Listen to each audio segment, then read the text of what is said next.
Conversa de Carro. Apresentação: Renato Rossi. Seduto in quel caffè, io non pensavo a te. Giornale Radio. Ieri, 29 settembre. Guardavo il mondo che girava intorno a me. In tal modo, nella ricorrenza del 29 settembre, Poi d'improvviso lei sorrise e ancora prima di capire mi trovai sotto braccio lei stretto come se non ci fosse che lei. Vedevo solo lei e non pensavo a te. Tutta la città correva incontro a noi. Il buio ci trovò vicini, un ristorante poi di corsa a ballar sotto braccio lei stretto verso casa, abbracciato lei quasi come se non ci fosse che lei, come se non ci fosse che lei.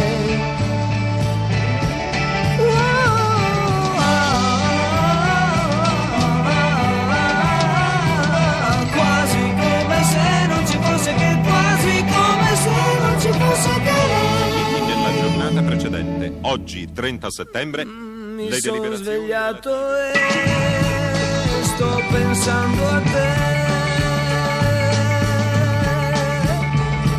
Ricordo solo che ieri non eri con me.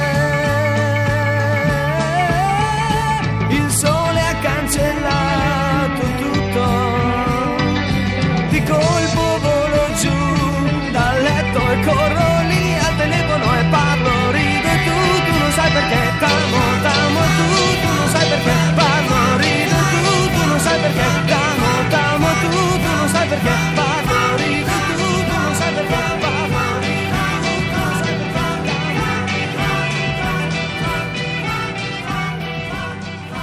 Bom dia, prezados amigos da Guaíba, estamos juntos novamente aqui no Conversa de Carro. Eu peço desculpas a vocês que nas últimas semanas, por problemas de viagens, muitas viagens a São Paulo, que é o meu segundo ponto de trabalho no Brasil, a convite de montadores, e agora tem as montadoras chinesas que estão convidando também para testes. Nas últimas semanas eu testei a carros chineses, por exemplo, da Onmo, da Jayco, que me convidou a testar alguns modelos, também a carros da Geely e por aí vai, né? E agora encerrado o Salão de Beijing, que foi o grande atrativo do mundo automobilístico na última semana, o salão encerrou na quarta-feira, surgem as impressões finais sobre o salão publicadas na imprensa internacional. São relatos muito legais, com aquela objetividade da imprensa europeia, da imprensa norte-americana, que até contrasta com o deslumbramento de alguns jornalistas ou youtubers ou coisas parecidas que estiveram lá na China com vídeos de montadoras e que fizeram alguns relatos sinceramente deslumbrados sobre o salão. Um carinha, eu vi ele pegar um carro e está andando a 190 por hora numa pista de testes lá de uma montadora e dando gritinhos histéricos porque atingiu 200 km por hora. Isso aí não é, sinceramente, não é papel de jornalista, né? Mas tem caras que são inexperientes e são convidados por montadoras, muitas vezes por questões meramente políticas, né? Esse cara, inclusive, não é nem jornalista, ele é dono de revendas lá no Rio de Janeiro. Mas vamos aqui a um relato que eu achei extremamente fidedigno de um dos jornalistas mais conceituados do mercado norte-americano. Ele é o Fred Lambert. Eu já li muita coisa desse jornalista e eu vou me permitir, não copiando nada, mas citando a fonte, né, porque eu não sou copiador de matéria alheia, uma matéria jornalística que ele publicou ontem na revista Electrek, que é conceituadíssima nos Estados Unidos da América, se dedica à eletrificação, temas da tecnologia.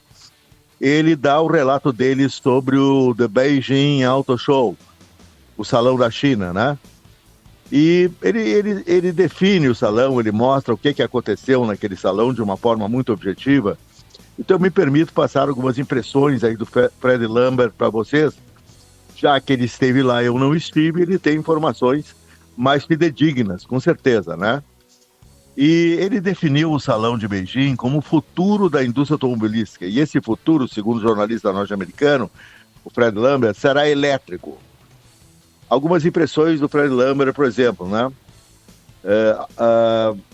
Ele falou, né, nessa matéria jornalística publicada, o Fred Lambert afirmou que passou 2 dias no Beijing Auto Show, Auto China, 2026, e ele diz que pode afirmar que o futuro da indústria automobilística será realmente elétrico e chinês. Ele diz que não está sendo dramático, mas realista nessa informação. Somente num dia de salão eu vi mais carros elétricos, é o Fred Lambert falando, não sou eu, né? Somente num dia de salão eu vi mais carros elétricos do que vi nos últimos anos nas ruas e estradas dos Estados Unidos da América. O show tinha 17 halls ou pavilhões, e esses pavilhões tinham frotas de carros superiores a que vemos nas ruas dos Estados Unidos da América ou Europa. Algo impressionante. Ele fala isso porque os Estados Unidos, por exemplo, não tem uma grande frota de carros elétricos, né? Já que houve todo tipo de cerceamento ao carro elétrico, principalmente nos governos de Donald Trump. Ele tinha aliviado um pouco porque o governo Biden investiu 380 milhões de dólares para criar uma rede elétrica nos Estados Unidos da América. Chegou o Trump, desmanchou tudo e mandou que as montadoras norte-americanas produzissem somente carros a combustão. Deu com os burros na água, porque essa guerra aí que não acaba entre Irã, Estados Unidos da América e Israel está colocando o preço do petróleo lá em cima, e quem lucra somente são as grandes petroleiras. Aliás, nessa semana, somente a British Petroleum revelou sua lucratividade nos meses de março e abril de 2026. Essa lucratividade foi de mais de 4 bilhões de dólares. Uma lucratividade absurda na venda de petróleo. Quem está pagando esse lucro é o consumidor mundial, que está com a gasolina mais cara, né? E o diesel mais caro. Experimente fazer uma viagem agora de Porto Alegre pelo litoral, vá até uma cidade como Torres, e veja quanto é que você gastou de gasolina. Está na cara que o preço está aumentando a cada dia. E ele falou, o Fred Lambert aqui, que nem no auge dos salões internacionais, ele frequentava todos os salões, a começar pelo grande salão de Detroit, nenhum salão apresentou tantas novidades e tantos carros apresentados. O salão chinês teve 1.400 veículos em exposição, incluindo 181 Premieres mundiais. Premieres mundiais são chamados carros conceito, que muitos desses carros acabam nas linhas de produção, outros, a finalidade é mostrar a proeficiência tecnológica da marca, né? Ou sua qualidade de design, sua qualidade tecnológica. Muitos nem são fabricados, mas 181 Premieres mundiais, esses sim, Premieres mundiais já são carros em produção. É muito automóvel novo disponível, que estavam disponibilizados nesse salão de Beijing. E tudo isso em 380 mil metros quadrados. O Fred Lambert ficou impressionado com o tamanho dos halls, ou os pavilhões, né? As áreas de exposição que eram praticamente cidades dentro da gigantesca Beijing, que tem em torno de 20 a 25 milhões de habitantes. A escala de produção da China, ele afirma, ela impressiona e mostra claramente onde os chineses querem chegar. Eles querem chegar, segundo o jornalista norte-americano, ao domínio completo do segmento automobilístico numa escala que não é regional, absolutamente, é global. E eles nem precisam se preocupar com o aumento de produção. É uma escala hoje gigantesca de produção, já que o mercado chinês interno ele assimila mais de 20 milhões de veículos a cada ano. Eles não precisam se preocupar que o mundo cada vez mais compra os produtos chineses. Isso está visível aqui no Brasil, né, amigos? Vamos para as ruas, aí nós vamos ver um monte de carros da Geely, agora começa a aparecer carros da GAC, aquele modelo Aion, começa a apresentar os carros a JQ, Omoda, a MG está entrando aqui no Rio Grande do Sul. Tantas marcas chinesas que estão aí, acredito que tem mais 16 marcas chinesas já presente somente no mercado de Porto Alegre, que é o mercado médio de Brasil. Nós não vivemos uma megalópole como na China, né? Nem o Brasil assimila mais de 20 milhões de carros por ano, assimilamos 2 milhões no máximo. Bom, o Fred Lambert falou também que a energia desse salão é diferente, como se houvesse um frenesi coletivo da parte do público chinês. Eles parece que explodem em orgulho a verem aqueles carros, experimentam tudo, e uma paixão que estava em todos os stands, em cada modelo apresentados. E o automóvel, afinal, segundo o jornalista americano, é a face mais tecnológica e vistosa da China para o mundo. Se os veículos mostrados no salão foram mostrados, são ambiciosos, e tudo é elétrico e eletrificado, os fabricantes chineses também mostraram uma competitividade exacerbada, até pelo número de modelos apresentados por cada marca, e que vem essa competitividade da competência tecnológica e porque eles afiam constantemente seus processos produtivos e tecnologias para não deixar espaço para concorrência na escala global. E, sinceramente, os chineses estão meio se lixando para aqueles produtores locais. Isso já acontece no Brasil. Eles certamente não estão preocupados com uma Volkswagen, com Stellantis, estão preocupados com a briga até entre eles, né? Eu garanto que a BYD aqui no Brasil está muito preocupada, por exemplo, com a evolução da Geely, que já está ali encostando em vendas, o Geely EX5 e o EX2 estão encostando em vendas no prato mais vendido, né, da BYD, que é justamente os modelos Dolphin e Mini Dolphin. O Mini Dolphin é um campeão de vendas, aquele que parece um mini Batmóvel. E ele diz que tem um erro aí, porque os fabricantes ocidentais continuam reclamando muito do produto chinês, se escondem atrás de protecionismo, falam na Europa em perda de empregos que a Europa não pode sustentar, ou querem livrar o máximo de lucro, ou querem continuar lucrando o máximo, como os alemães sempre lucraram em modelos ultra luxuosos, ultra performáticos, mas que agora já são ultrapassados diante de modelos lançados pelos chineses.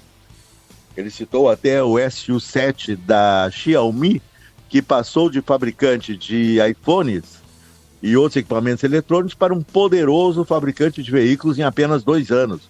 O SU7 é um poderoso carro esportivo que já bateu o recorde de velocidade de Nürburgring e tem lista de espera no mercado europeu que ultrapassa 1 ano de demanda.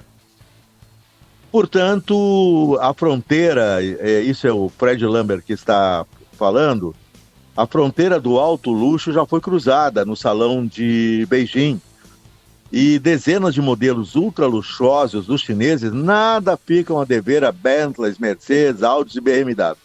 Isso realmente está causando uma enorme preocupação nas montadoras europeias que estão até aumentando sua produção na China, fazendo joint ventures com marcas chinesas para se tornarem mais competitivas no mercado chinês.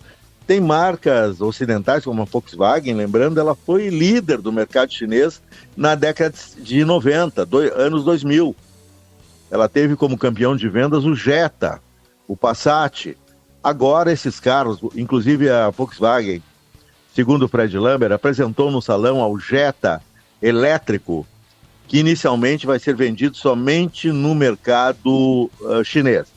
Mas a Volkswagen, ela, através de seus executivos, ela afirmou que o salto elétrico já foi dado, ela não pode voltar atrás, ela não tem rede de segurança e ela vai continuar produzindo cada vez mais carros elétricos em suas subsidiárias mundiais, e não somente na China.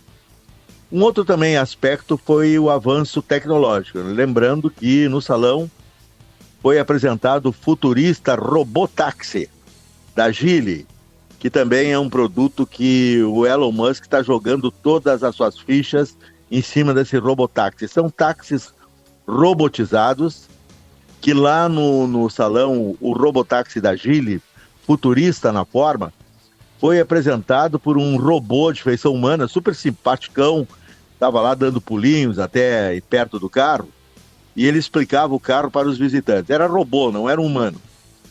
Tudo muito convencente. O conceito da Geely de carro robotáxi estará no mercado mundial no máximo até 2029 em países periféricos e nos países hegemônicos, como Estados Unidos da América e Europa, os robotáxis estarão no mercado até 2028. Já são carros com grande autonomia, que ultrapassam 700 km de autonomia, e eles deixam os passageiros se sentindo numa sala luxuosa, afirma o Fred Lambert. Se comparado aos táxis que ainda atendem cidades norte-americanas, como Nova York. Aliás, ele afirma que os táxis de Nova York, aqueles famosos Yellow Cabs, eles parecem veículos da era medieval se comparados aos novos robotáxis dos chineses. Portanto, amigos, está aí um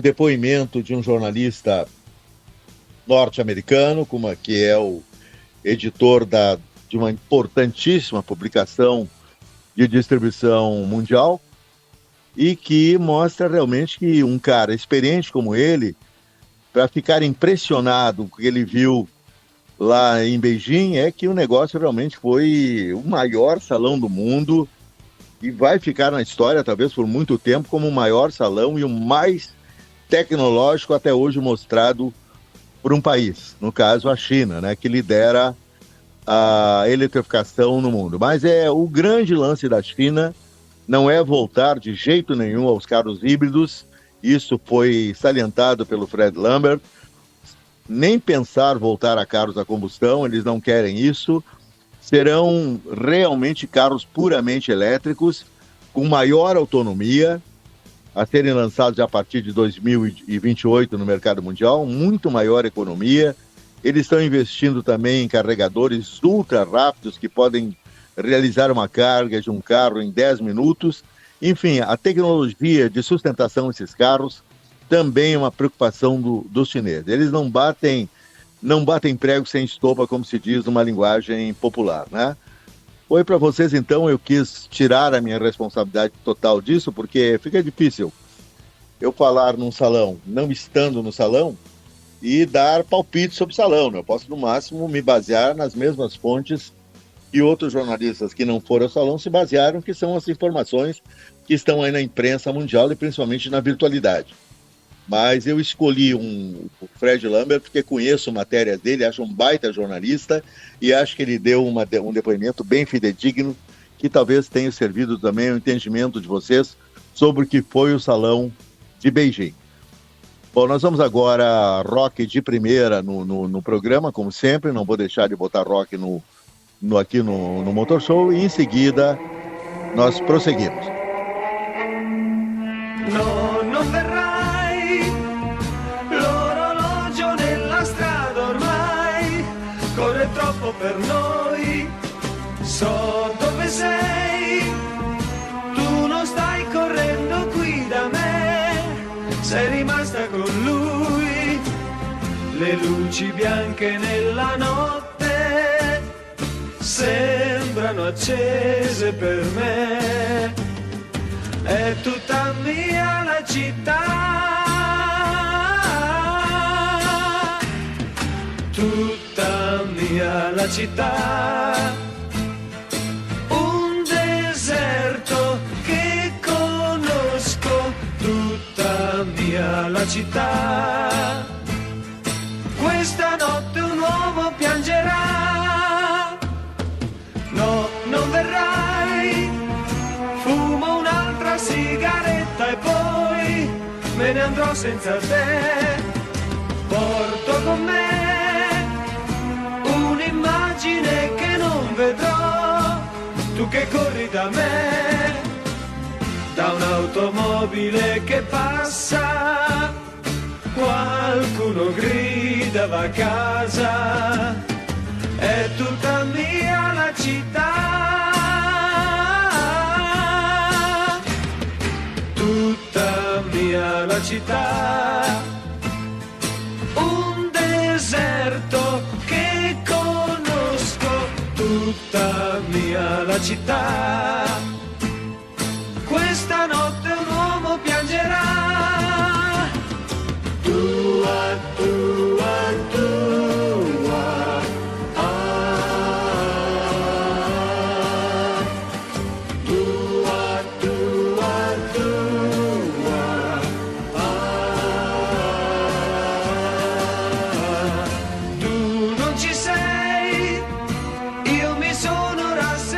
passato ormai, tu non eri per me, tu sei con lui, cosa importa, io non soffro più, forse è meglio così, tutta mia la città, un deserto che conosco, tutta mia la città, questa notte un uomo piangerà, tutta mia la città,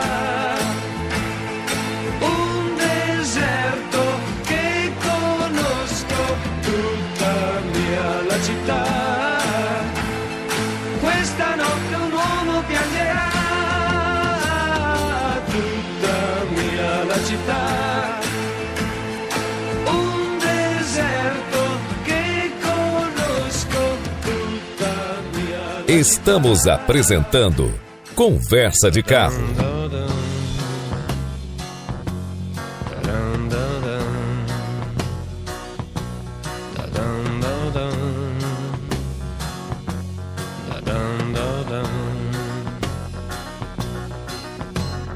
Torno a casa, siamo in tanti sul treno, occhi stanchi, ma nel cuore sereno. Dopo tanti mesi di lavoro mi riposerò dietro quella porta, le mie cose io ritroverò, la mia lingua sentirò, quel che dico capirò.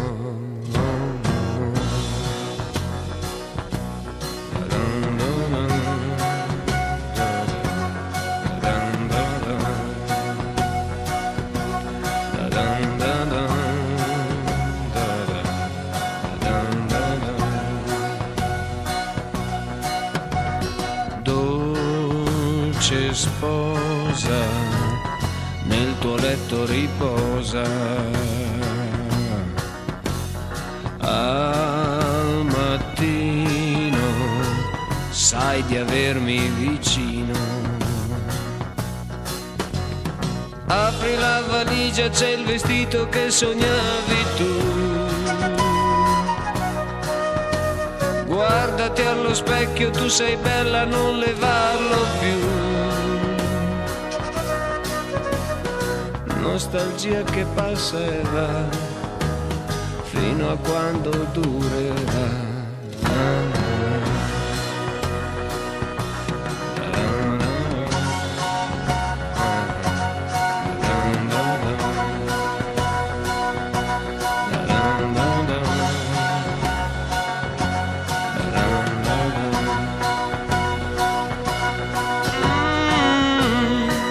Casa mia, devo ancora andar via, non chiamarmi, io non posso voltarmi,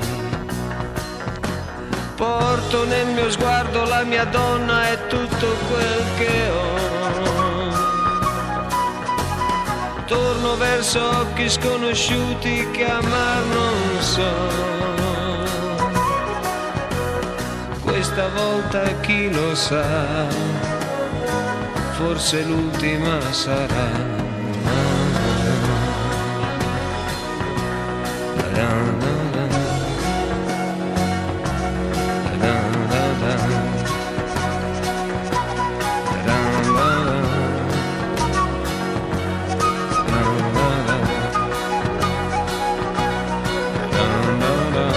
Estamos apresentando Conversa de Carro.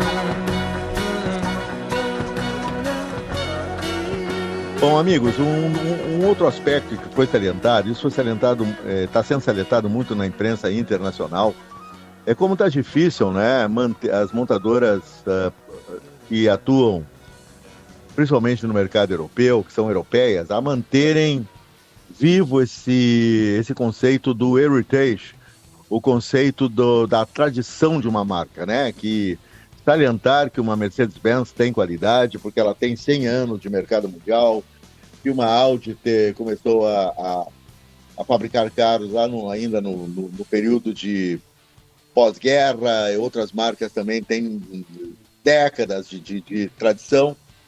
E os chineses chegam com seus carros sem tradição nenhuma, né? Porque eles têm uma produção muito recente, eles não podem estar botando uma estaca aí, fundamentos nesse conceito do heritage, da herança, porque as montadoras chinesas têm aí, muitas delas, menos de 10 anos de sucesso no mundo. E aí também eles contam que os consumidores mundiais não vão estar preocupados com a herança que eles têm ou deixam de ter. Eles estarão preocupados com o preço dos carros chineses, que continua muito competitivo nos mercados mundiais, e também a questão, além do preço dos carros, a qualidade, né? Que a qualidade ela continua constante, ela é uma verdade, uma realidade que quem testa carro chinês sente isso. Eu comecei a testar os carros da China através da compra da chinesa Geely, que comprou a Volvo em 2010. Já a partir de 2014, 2016, já começaram a aparecer aqui no Brasil os SUVs, aí por 2016, os SUVs eletrificados, elétricos da Geely, da Volvo, aliás, sobre a sigla XC, que sempre foi a sigla de SUVs a combustão da Volvo. Bons carros, sem dúvida nenhuma. Mas os carros elétricos que eles apresentaram, os SUVs elétricos, eram muito bons de qualidade.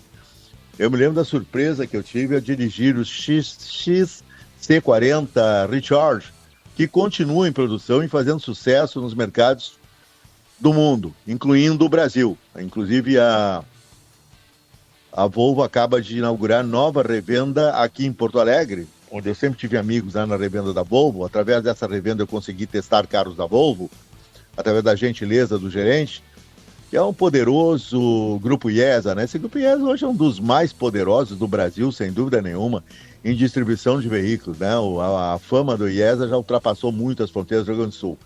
Eles são representantes de várias marcas chinesas e agora também estão investindo mais ainda na Volvo, que está vindo com uma nova linha já agora a partir de 2026, 2027.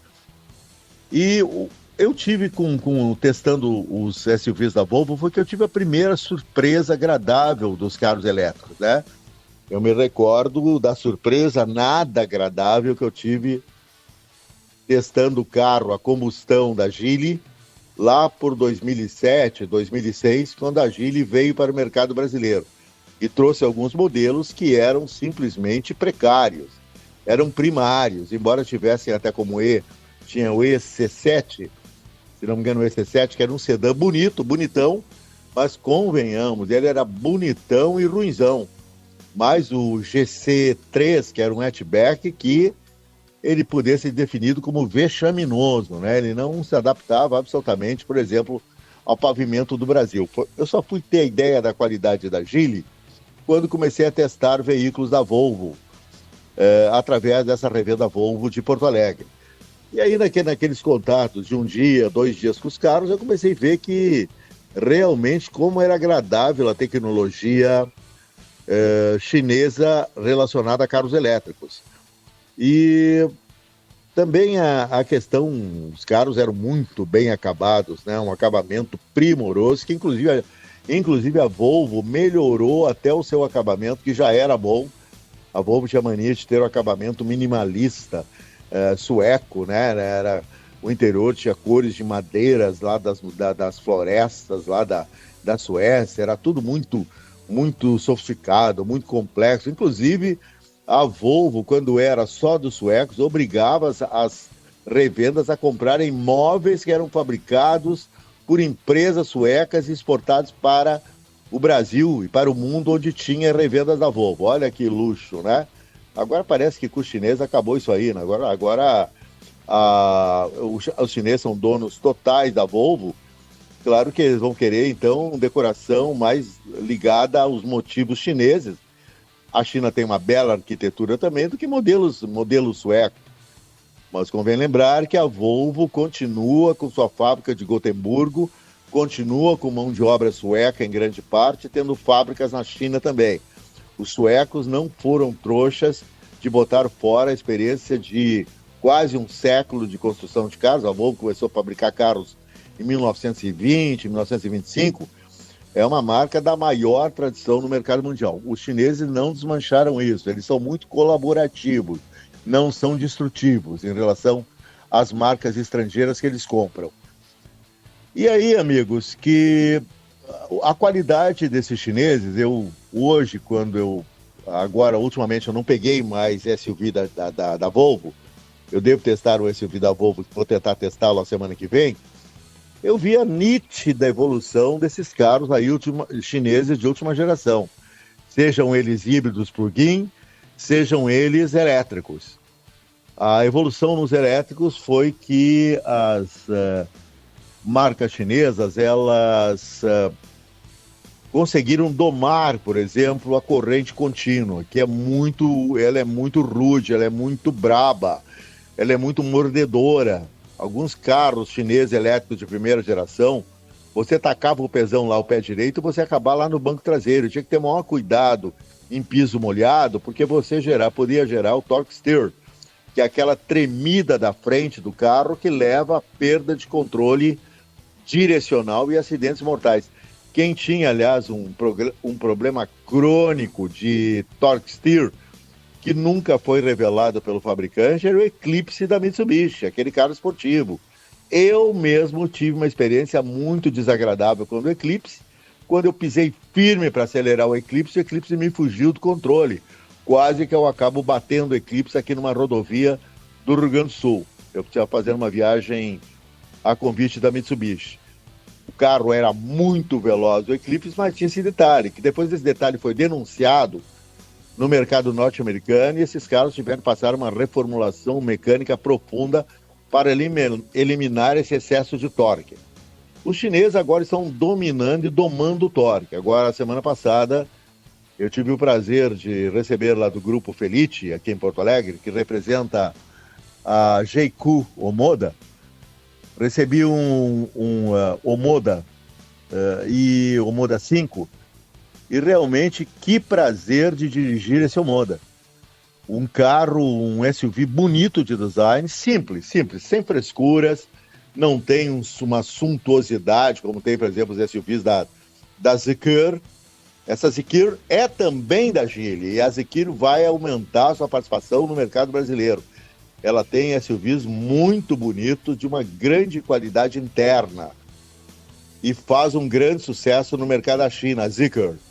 Agora ela está aumentando a sua participação no mercado brasileiro, trocou toda a sua estratégia para o Brasil, eliminou algumas revendas que não estavam sendo produtivas. O chinês não gosta de perder tempo, mas os carros que eu tenho testado, e não é só, nas últimas semanas eu testei o Geely, 2 Geelys lá em São Paulo.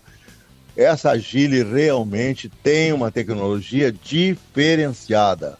Tanto nos modelos híbridos, eu testei o EX5 plug-in, que tem mais ou menos 80 km de autonomia elétrica, e testei também o EX2 e o EX5. Agora o EX5 eu também na versão híbrida, também híbrido plug-in. E eu tinha falado, né, que eu já tinha testado versão híbrida e versão elétrica. O EX5 tem a versão totalmente elétrica e tem a versão híbrida plug-in. Ambas são vendidas no mercado brasileiro, mas a qualidade construtiva desses carros da Geely é realmente sensacional. E a Geely está aí dando um pau firme na BYD aqui no Brasil. Já aproximou o EX5, estou vendo muito EX5 aí circulando por rodovias aqui do Rio Grande do Sul. Essa semana eu fiz 2 vezes a rota Porto Alegre, Imbé, Torres, e fiquei muito impressionado com vários Geelys andando rápido, né? Quer dizer, andando rápido, e depois eles vão ter que parar lá 6, 7 horas para recarregar o carro. Não adianta dar muito rápido que a bateria de 1 lítio vai para o espaço. Mas essa síntese, né, dos chineses de apresentarem aos mercados globais produtos de grande qualidade é o que está fazendo o diferencial deles no mundo. Consegue unir uma grande qualidade a um preço que não é um assalto à mão armada, né? E aí, sabe como é que é? Mesmo no segmento do alto luxo, eles estão apresentando carros muito bons, com preço altamente competitivo. Eu, sinceramente, não vou dizer que é da noite para o dia que eles vão alcançar a qualidade de uma Mercedes-Benz. Teria enorme leviandade diante da enorme qualidade da Mercedes-Benz, também na eletrificação. Lembrando que a Mercedes-Benz tem uma linha elétrica completa vendida também no mercado da China. Bom, vamos então ao intervalo comercial, mais um rockinho bom aí para vocês e depois continuamos. Apro gli occhi e ti penso ed ho in mente te ed ho in mente te. Io cammino per le strade ma ho in mente te ed ho in mente te. Ogni mattina, oh oh, ed ogni sera, oh oh, ed ogni notte te. Io lavoro più forte, ma ho in mente te.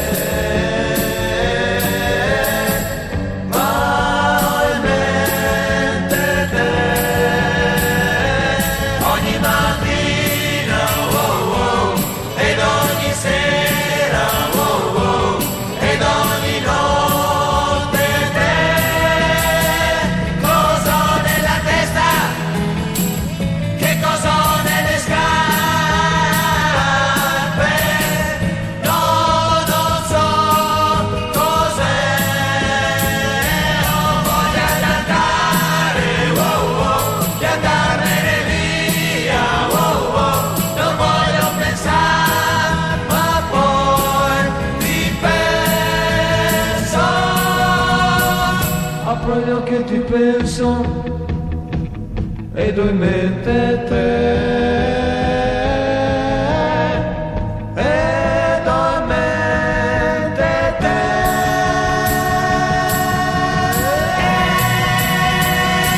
Ed ogni mattina, oh oh, ed ogni sera, oh oh, ed ogni notte te.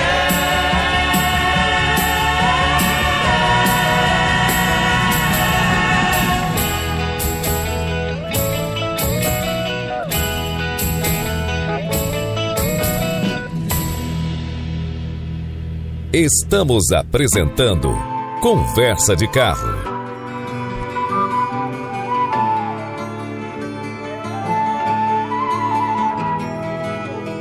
Senti, amico mio, non accusarmi così se ti han detto di noi.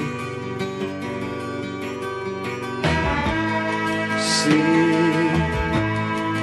parlo di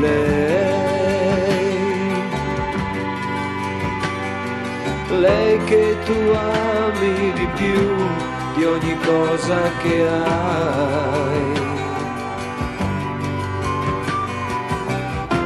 L'ho incontrata una sera, si è parlato di voi. Poi mi ha detto che lei ti amava, ma era me che voleva. Era me che voleva per lei. Era me che voleva. Era me che voleva soltanto per lei.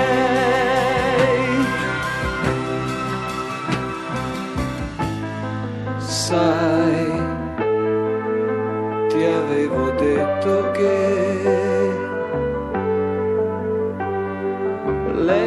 piaceva, ma non gliel'avrei detto mai.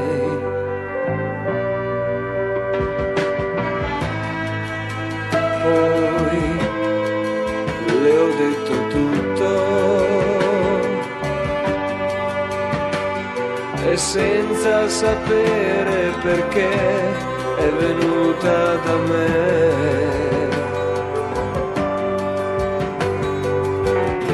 Non per far male a te, sono stato con lei. So che non capirai, ma credi che era lei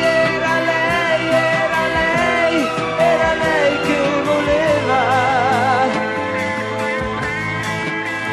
Era lei che voleva così.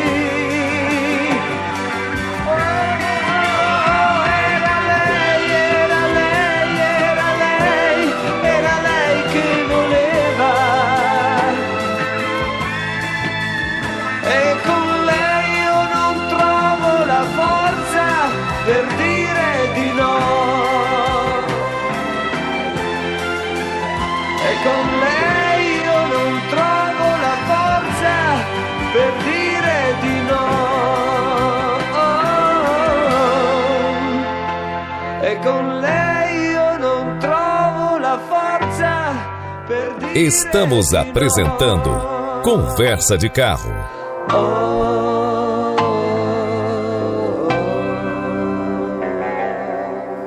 Bom, amigos, vamos então a mais um bloco do programa.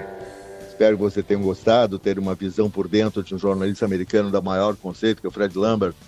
Tomei essa liberdade de pegar o texto do cara citando quem é o autor, né? Pior é, eu vi muita gente pegando textos aí desse salão de Beijing e não citam a fonte, né, amigo? Vamos citar a fonte, né? A coisa pior que tem no jornalismo é a cópia, né? Não dá para copiar o trabalho intelectual de outra pessoa.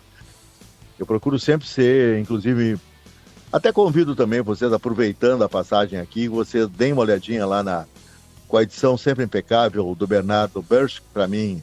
Estava vendo o Bernardo Bersch estar realmente à frente. Eu estava vendo agora um comentário que ele estava fazendo sobre a Índia, a Fórmula Indy. Que matéria legal ele fez, que comentário bem feito. Uma análise muito técnica, muito legal, e botou o nosso amigo lá também, o piloto brasileiro, já ganhou mais de uma vez a prova de Indianápolis, o Hélio Castro Neves, né, que é um cara muito bacana, um brasileiro de fé, né, batalhador, já é um cara que tem idade e está participando de mais uma edição de Indianápolis, né? Então leiam lá no Correio do Povo, na parte de automobilismo, essa matéria do Bernardo, que vale a pena, e aproveitem, deem uma entrada ali no blog de Carros e Motos, que é muito fácil, né?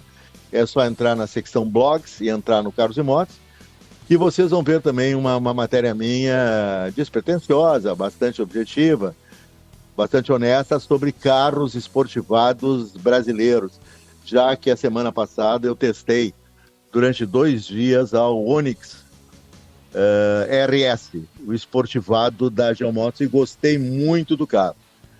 Eu não sou muito fã da GM, de determinados modelos e tal, nunca gostei daquela Spin, por exemplo, mas esse RS é um carro de fé, muito legal e não custa uma fortuna. E aí eu falei sobre um outro carro, que eu fui proprietário. Em 95 eu comprei da GM um Corsa GSI, que era um foguete. O carro chegava a 196 por hora com motor 1.6, um Corsa. Veloz, preciso, fantástico, muito viajei com aquele carro. E são chamados foguetes de bolso, né? Carros esportivos de alta performance que os chineses também já estão produzindo. Os chineses estão produzindo versões dos carros da MG, da década de 60, carros esportivos, estão reformulando os Mini Cooper e uma série de carros aí pequenos que também altamente velozes. Mas, para fechar aqui o papo com vocês, como eu disse, espero que tenham gostado aí do primeiro bloco, que foi um depoimento sobre salão, mas eu quero dizer que eu achei também que os chineses talvez estão um pouco exagerados na sua produção, né? Porque eu vi também todas as fotos e vídeos que eu vi do salão de Beijing, o China Auto Show, eu vi também uma repetitividade em muitos modelos.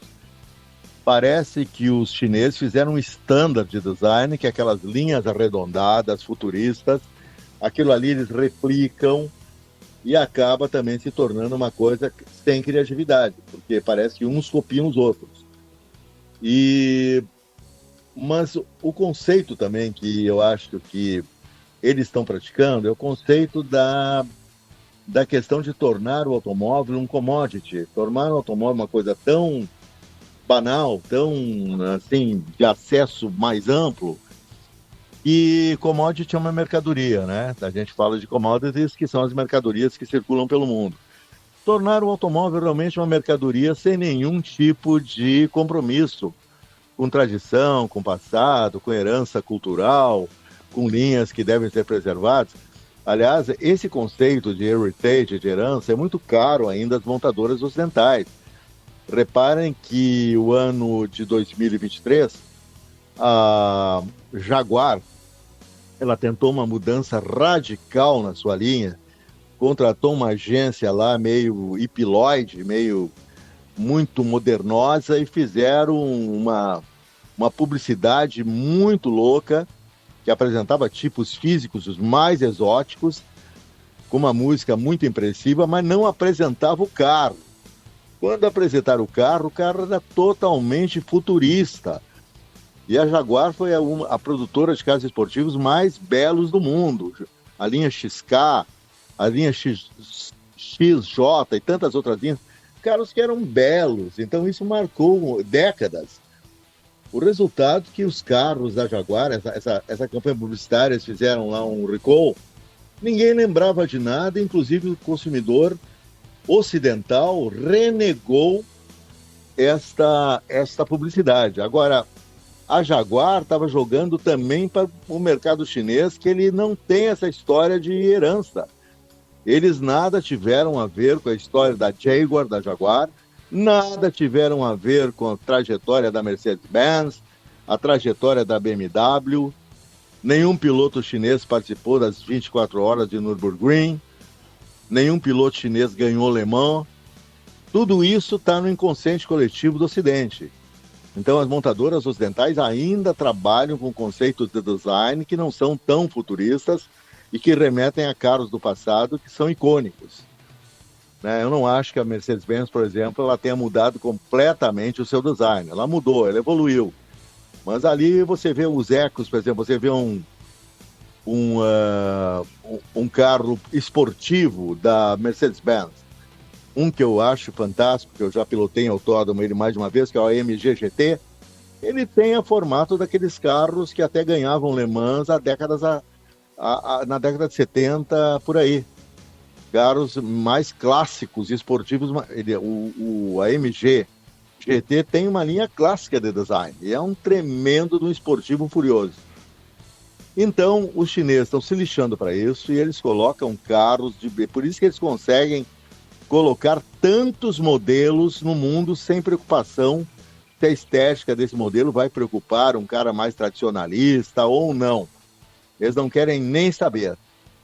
Então, você vê agora, por exemplo, essa Omoda Jayco, mas mal chegou no Brasil, ela já triplicou o número de modelos oferecidos no showroom da Jayco Omoda. Lembrando que a Jayco é a marca dos carros mais jovens, mais ousados no design, e a Omoda ela é mais tradicionalista. Inclusive, a frente da Omoda, alguns lembram muito os Land Rover, sem dúvida nenhuma. Ainda tem traços de outras marcas ocidentais no design chinês. O que pode acontecer é que essa comoditação, né? Não seria comoditação, tornar os carros mercadorias. Hoje eu estou mal no português, hein, amigos? Eu vou ter que voltar para o primeiro grau. Tornar os carros um standard do design, mais ou menos todos arredondados, com aquelas linhas e tal, e cada vez mais futuristas, isso diz mais respeito a um público que não tem, que se lixa para a tradição. a tradição automobilística, né? A China tem 5.000 anos de história. Vamos lembrar que eles são bem tradicionalistas em outros aspectos da cultura deles. Mas pode encher o saco, entendeu? A saturação vista no Salão de Beijing, que eu achei um excesso em muitos aspectos, pode também tornar esses carros chineses muito iguais. E o igual também, ele não tendo diferenciação entre um modelo e outro, isso pode ser um fator de marketing muito negativo. Ainda mais em países onde o automóvel ainda destaca as pessoas, como é o caso do Brasil, né? Exatamente, o cara não comprou o Fiat Fastback porque ele é o melhor carro no mercado, porque ele não é. Mas a Fiat acertou plenamente e colocou um carro que tem um design diferenciado. E esse design agradou o público brasileiro por ser diferenciado e ter algumas linhas de carros esportivos até da década de 70. Então, o futuro a gente não sabe, né? Mas a verdade foi dita pelo Fred Lambert, né? Os chineses marcham para o domínio mundial, vai ser difícil contê-los e vamos ver qual é os caminhos que serão seguidos pelas montadoras chinesas, né? Ninguém sabe exatamente onde eles chegarão. Um novo encontro com vocês no próximo sábado, às 10 horas da manhã, aqui nessa grande Guaíba, desse grande Grupo Record. Até lá.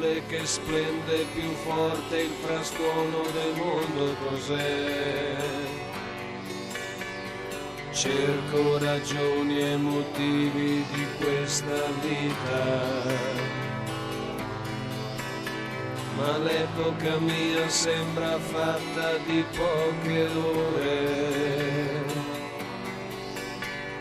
Cadono sulla mia testa le risate delle signore.